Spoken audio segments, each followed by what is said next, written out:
வணக்கம். இப்போ இந்த வீடியோ ப்ரெசன்டேஷனில் நம்ம எம்சிஎக்ஸ் க்ரூட் ஆயில் மார்க்கெட்டில் இன்றைக்கி எப்படி ட்ரேட் பண்ணலாம் அப்படின்றத பற்றி பார்க்கலாம். அதுக்கு முன்னாடி நேற்று மார்க்கெட்டில் என்ன நடந்தது, நம்ம எதிர்பார்த்தோம் அப்படின்றத பார்ப்போம். இந்த இடம் தான் 24ஆந்தேதி, அதாவது நேற்று லீவ்னால 24ஆந்தேதி மார்க்கெட் ஓப்பன் ஆனது. 3620 பக்கமாக க்ரூட் ஆயில் ஓப்பன் ஆயிருந்தது. நம்ம என்ன எதிர்பார்த்தோன்னா க்ரூட் ஆயில் மார்க்கெட் டவுன் ட்ரெண்டுக்கே சாதகமாக இருக்கும். நம்மளுடைய முழு கவனமும் இந்த வாரம் முழுக்க 3660 பக்கமாகவே இருந்தது. நல்ல உன்னிப்பாக கவனித்து பார்த்திங்கன்னா இந்த வாரம் முழுவதும் 3660க்கு மேலே கொஞ்ச நேரம் தான் ப்ரைஸ் இருந்திருக்கு. அதுக்கப்புறம் முழுக்க கீழே தான் ட்ரேட் ஆகிருக்கு. இதுக்கு காரணம் என்னென்னா க்ரூட் ஆயில் மார்க்கெட் டவுன் ட்ரெண்டுக்கே இன்னும் சாதகமாக இருக்கிறது. இது தான் இந்த கன்சாலிடேஷன் அப்படின்பாங்க. கன்சாலிடேஷன் ட்ரெண்டுக்கு சாதகமாக மேலே போகிற மாதிரியே இருக்கும், ஆனால் மார்க்கெட்டோட ப்ரைஸ் கீழே வந்துகிட்டே இருக்குது. ஸோ இந்த மாதிரி ஒரு ப்ரைஸ் ஆக்ஷனை தான் நம்ம 24ஆந்தேதியும் பார்த்தோம். ஓப்பன் ஆனதுக்கப்புறம் மேலே போக முயற்சி செஞ்சுருக்கு. அப்புறம் 3620க்கு மேலே நிற்க முடியாத காரணத்தினால அதுக்கப்புறம் ப்ரைஸ் ஃபுல்லாக டவுன் ட்ரெண்டுக்கே சாதகமாக இருந்து 3520 வரைக்கும் கீழே வந்திருக்கு. இறுதியாக 3550 க்ளோஸ் ஆகிருக்கு. இதுதான் க்ரூட் ஆயில் மார்க்கெட்டில் நடந்த முழுமையான ப்ரைஸ் ஆக்ஷன். நம்ம எதிர்பார்த்தது எல்லாமே நடந்திருக்கு. எப்பவும் போல் குட்வில் சார்ட்டிங் டூல் நல்ல ட்ரேட் ரிசல்ட்டும் கொடுத்துருக்கு.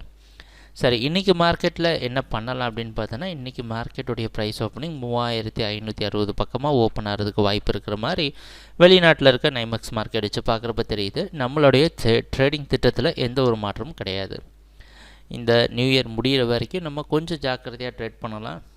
ஆனால் நியூ இயர் ரெண்டில் பார்த்திங்கன்னா எப்போவுமே ஏற்ற இறக்கம் கம்மியாக இருக்குன்னு பார்த்துருப்போம். ஆனால் க்ரூட் ஆயில் மார்க்கெட்டில் ஏற்ற இறக்கம் அதிகமாக தான் இருக்குது.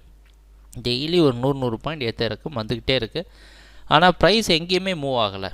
நீங்கள் நோட் பண்ணி பார்த்தீங்கன்னா ஆரம்பித்த அதே இந்த 3520லேருந்து 620க்குள்ளே தான் ட்ரேட் ஆகிட்டுருக்கு. ஆனால் ஏற்ற இறக்கம் மற்றும் கொஞ்சம் அதிகமாக இருக்குது. இன்றைக்கி மார்க்கெட்லேயும் நம்மளோட திட்டம் ஒன்று தான். இந்த 3620க்கு மேலே ப்ரைஸ் போக ஆரம்பிச்சது அப்படின்னா ஓரளவு அதுக்கு ஸ்ட்ரென்த் வந்து நம்மளோட முக்கியமான இடமான 3660 டெஸ்ட் பண்ணுறதுக்கு வாய்ப்புண்டு. அதுக்கப்புறம் நாங்கள் சொன்ன மாதிரி தான் இதுக்கு மேலே போக ஆரம்பிச்சதுன்னா ஒரு ஷார்ட் டேர்ம் கரெக்ஷன், ஒரு சின்னதாக ஒரு கரெக்ஷன், அதனால் ட்ரெண்டு மாறாது. இப்போ நடக்க போகிறது இதுக்கு மேலே போன உடனே என்ன ஆகும் அப்படின்னா ப்ராஃபிட் புக்கிங் அப்படின்பாங்க.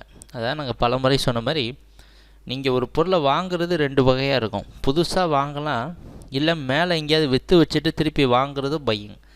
அப்படி மேலே விற்றதை கீழே வந்து வாங்குறது பேர் ப்ராஃபிட் புக்கிங்னு சொல்கிறோம்ல. அதனால் இதுக்கு மேலே போகிறப்ப இந்த லாங் டேர்மில் பொசிஷன் எடுத்தவங்கலாம் ஓரளவு பொசிஷன் ப்ராஃபிட்டை புக் பண்ணுறதுக்கு வாய்ப்புண்டு. அதனால் தற்காலிகமாக மேலே போகும், கரெக்ஷன் அப்படின்னு சொல்கிறோம். அது கிட்டத்தட்ட ஓரளவு மேலே போய்ட்டு ஒரு 200 பாயிண்ட் வரைக்கும் மேலே போய் கரெக்ஷன் கொடுத்துட்டு திருப்பி மார்க்கெட் க்ரூட் ஆயில் அதோடைய ட்ரெண்டையே கண்டினியூ பண்ணுவோன்னு எதிர்பார்ப்போம். அப்படி இல்லை, இதுக்கு மேலே இன்னும் பரிசோதனை இந்த 3620 மேலே இதால் இன்னும் போக முடியல அப்படின்னா ட்ரெண்டுக்கு சாதகமாக மாறி 3400 வரைக்கும் கீழே வர்றதுக்கு வாய்ப்புண்டு.